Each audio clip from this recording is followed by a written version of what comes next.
ശ്രീകൃഷ്ണ മന്ത്രം സമ്പത്തിനും ഭാഗ്യത്തിനും ഐശ്വര്യത്തിനും. അധർമ്മത്തെ ഇല്ലാതാക്കി ധർമ്മം പുനഃസ്ഥാപിക്കുക എന്നതാണ് ശ്രീകൃഷ്ണ അവതാര ലക്ഷ്യം. ശ്രീകൃഷ്ണ മന്ത്രങ്ങൾ ജപിച്ചാൽ പാപമോക്ഷങ്ങൾ ഉണ്ടാകും. ജീവിതത്തിൽ ഭാഗ്യവും സമ്പത്തും സമൃദ്ധിയും ഐശ്വര്യവും ഉണ്ടാകും. മഹാവിഷ്ണുവിന്റെ 8ാമത്തെ അവതാരമായ ഭഗവാൻ ശ്രീകൃഷ്ണൻ ലോകത്തിലെ ഏറ്റവും കൂടുതൽ ആളുകൾ ആരാധിക്കുന്ന ദേവതകളിൽ ഒന്നാണ്. ഇതിന് കാരണം കൃഷ്ണന്റെ മനുഷ്യതുല്യമായ ജീവിതം തന്നെയാണ്. ഭൂമിയിൽ നിന്ന് അധർമ്മത്തെ ഇല്ലാതാക്കി ധർമ്മം പുനഃസ്ഥാപിക്കുക എന്നതാണ് ശ്രീകൃഷ്ണാവതാര ലക്ഷ്യം. ഈ മന്ത്രം രാവിലെ നിലവിളക്ക് കൊളുത്തി 108 തവണ ജപിച്ചാൽ വേഗത്തിൽ ഫലസിദ്ധി ഉണ്ടാകും.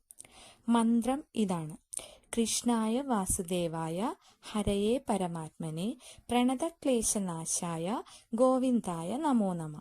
ഒരിക്കൽ കൂടി: കൃഷ്ണായ വാസുദേവായ ഹരയേ പരമാത്മനെ പ്രണതക്ലേശനാശായ ഗോവിന്ദായ നമോ നമ. അർത്ഥം ഇതാണ്: വസുദേവപുത്രനും ഭക്തരുടെ പാപങ്ങളെ ഹരിക്കുന്നവനും പ്രണമിക്കുന്നവരുടെ ക്ലേശങ്ങളെ ഇല്ലാതാക്കുന്നവനും സകല ചരാചരങ്ങൾക്കും ആശ്രയവുമായ ഭഗവാൻ ശ്രീകൃഷ്ണനെ എപ്പോഴും നമിക്കുന്നു.